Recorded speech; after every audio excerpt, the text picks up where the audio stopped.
After intense backlash to the new runtime fee program, Unity finally walked back the controversial changes and came out with a new version of changes. So let's quickly look at the changes. Then I share my opinion what I think about the changes as a Unity developer. And then I could also go through some of the potential issues that still remain. Alright, so the key updates of these new changes.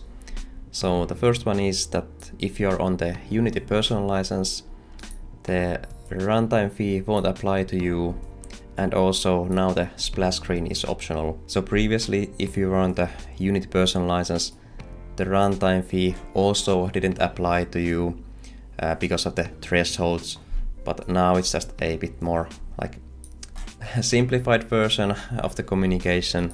So yeah, that's nice.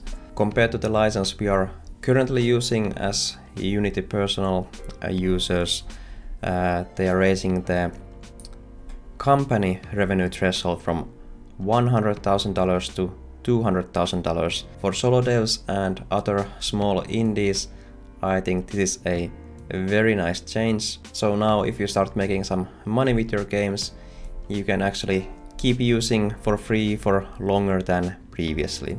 And then as a new very nice perk, if you update to the next LTS version coming next year, you can actually remove the splash screen without upgrading to Unity Pro or a higher license. That has been a frequent complaint of the personal license for a long time, not being able to remove the start splash screen from games. So yeah, that's a nice carrot there throwing to try to appease the angry developers. And then the next key update is runtime fee is forward-looking. So this actually addresses one of the most messed up things I think that was in the last set of changes. So previously they said that okay, these new changes, they will apply to all games no matter when they were made with Unity. But now they are saying that these new changes will only apply if you start using the new LTS version coming next year. Now if they just said this when they first came out with these changes, I don't think there would have been such a big controversy. I mean, sure, some backlash, yeah, that was inevitable, but not a full-blown crisis. Then the next key update, editor terms. So basically, you can use the terms of that specific version of the editor you are using, rather than have them update as time goes on. So that is basically just related to the second point here, so kind of the same thing. And then the last key update that has several different points. So basically last time they only had these install fees, which kind of changed as the time went on, what it actually meant and stuff like that. But now the developers will self-report both the revenue and then the initial engagements.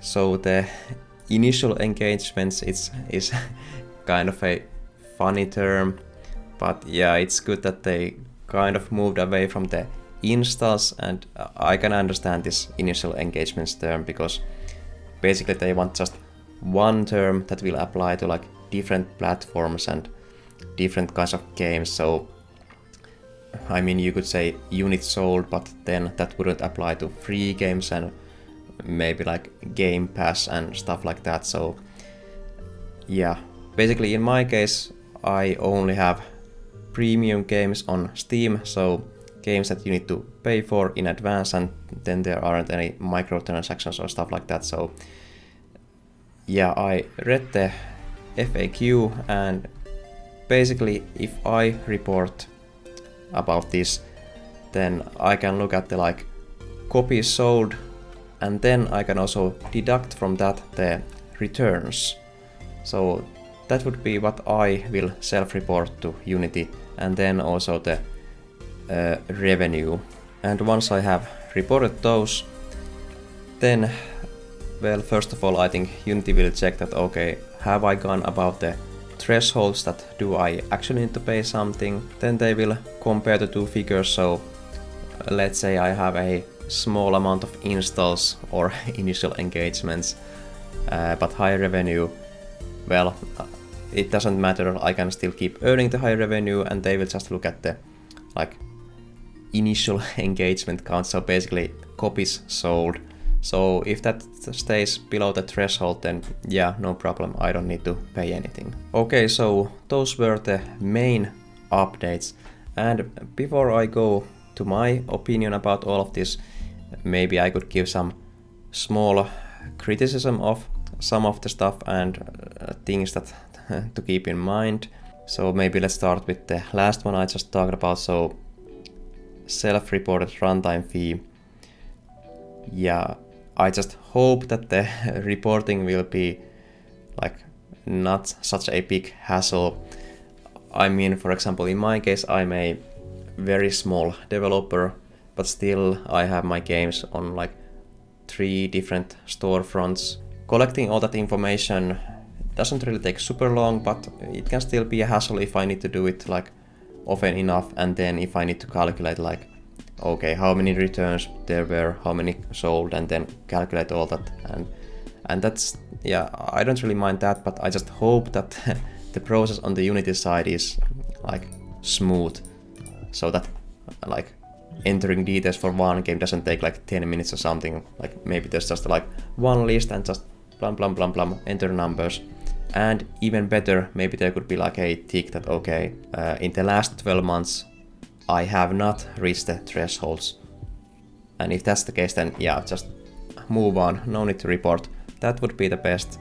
And I mean, Unity still hasn't implemented this feature, so it's impossible to say what the details are. So you kind of had to, like, at this point, trust them on that. And yeah, I mean, I don't think that's a too big ask at this point. Just I'm interested to see how they will implement this. And then regarding these 2 here, yeah, so as said, these are very good changes, but based on what I have read, Unity already made this promise like 2019, I think it was. So that was about the time when I started using Unity. I didn't know about all this drama back then. So yeah, if they stick to this, what they're saying now, then yes, this will be a very good thing. But I mean, yeah, Unity hasn't been super trustworthy regarding this stuff, so I am hoping they will keep their promise, but this is something that people will now need to look at closely, like, do they actually keep their word? And regarding this, they actually now brought back the GitHub where they will track these license changes, like what changes and stuff like that, which is a very good thing. Now it's just a matter of like them actually keeping this online and not removing it like they did previously.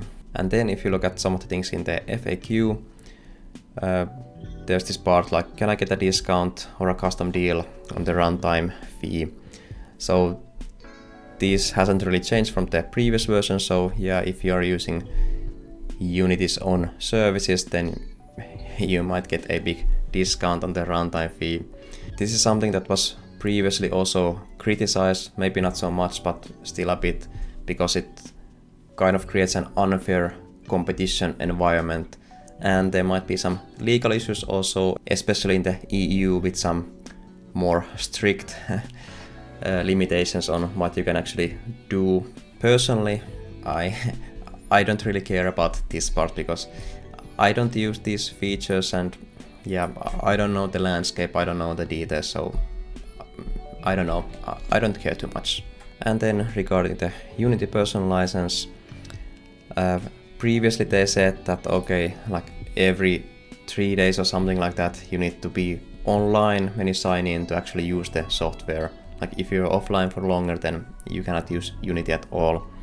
But now they bumped that up to 30 days, and I mean, it's still kind of annoying to have to connect to internet just to use an offline software. I imagine a small subset of users will be very annoyed with this change, but I mean, again, Personally, I don't really care too much, but yeah, regarding the FAQ, I read through it all, and other than this, I don't really have any big criticisms. I think the main point by a large margin is still this, like the license stuff. Will they actually keep their word and not change these terms later on? Okay, so what to think about all these changes? Based on the reactions I have read, people are kind of like in two camps. A lot of people are saying that okay, the trust is lost, I'm not coming back to Unity. And then on the other side, many people are saying like, hey, these new changes are actually not that bad, and you kind of gave back what we wanted, and yeah, we will keep using Unity because of this. It's hard to say which camp is the like bigger one, which is the prevailing opinion. I mean, some people are very vocal and some people then won't really like care to voice their opinion with these new changes. I think with the first set of changes, Unity did a lot of damage, so some developers certainly aren't coming back because they feel like the trust is lost and nothing Unity does now can repair that.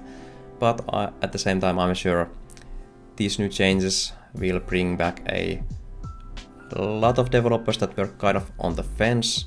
I feel like, okay, so what do I personally think about these changes? Well, I mean, obviously not having a runtime fee would be the best, but if there is to be a runtime fee or some kind of an increase in pricing, I am okay with these changes. I mean, thanks to the increase in the company revenue threshold, bumping that up to $200,000, I likely won't need to pay anything in a long while unless one of my games becomes super popular, and even then I can just buy the next license, which would like bump up the cap to a $1 million. So yeah, at that point I'm doing really well as a solo developer, so after that I don't think I would mind paying the 2.5% or less of the revenue. Of course, the logical counter argument to what I just said would be like, okay, you are fine with the price now, but what about in 1 or 2 years, maybe 5 years, when Unity will say that okay, the thresholds are removed, now you pay $1 for every install. Well, to that I would say that okay, yeah, Unity has kind of shown its colors that it's like not the most trustworthy party, but while I wouldn't necessarily trust Unity, I do think I have trust in 3 different things. The first one being that from Unity's perspective, I am a very small fish with not much revenue or money at all to take, so yeah, I don't think they will want to target developers like me because there just isn't enough money to go around. Second of all, based on what we have seen, if Unity does pull off some like super crazy like the first changes, the community will revolt and there will be a big backlash. So I imagine if in future they do something at least fairly similar, which I hope they won't do because they learn from this, yeah, I think the community backlash will temper things and not make it that bad. And third of all, if they do increase the prices dramatically, I don't think that is the wise move for Unity either. I mean, yeah, if they increase the install price to $1 and no thresholds, then I don't think Unity would have many new customers at all. Yeah, they would probably get more money short term, but on the long term, I don't think so. So yeah, I hope they also see that it wouldn't be a wise move. Overall, there are no guarantees for future, but with the current changes, I'm kind of okay with that. I mean, I still haven't made the final decision. As in my last video I said that I will decide what engine to continue with after I'm finished with my current game, but at this point I could yeah, I would say there's a high likelihood that it will still be Unity. I mean, to tell you the truth, even with the last changes, I was trying to come up with all these like excuses in my head why to continue with Unity. Because I hope you understand my situation, that I am a solo developer and making games is my only form of income. And if I were to jump to a new engine, that would be maybe something like 3 months, I don't know, something like that out of the like productive time, just to learn the new engine, all the workflows, all that stuff. My company isn't really like rolling in cash or anything like that either, and yeah, I really need to focus on getting some money in for the company so I can actually feed myself and support my family. So yeah, if I can come up with a good reason to stick with Unity, not waste any productivity, then yeah, at that point it's not really a tough choice anymore to make. But still, I am keeping my eyes open for the other engines also.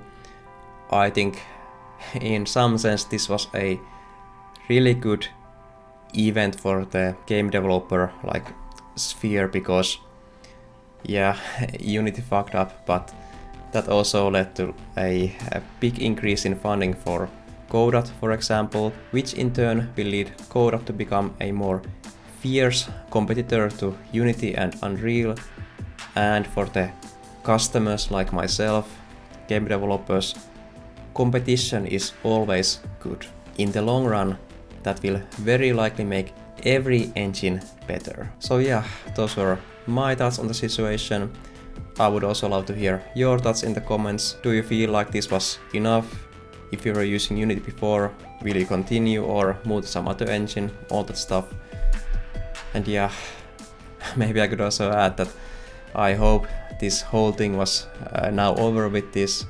I mean, I have wasted enough productivity just to follow all this and stress about it and yeah, all the stuff. So now just let me get back to the game full time and not worry about anything extra. Yeah, I would really appreciate that. But yeah, hey, that's everything I have for this video. So yeah, let me know your opinions in the comments, and other than that, I thank you for watching and I will see you in the next one.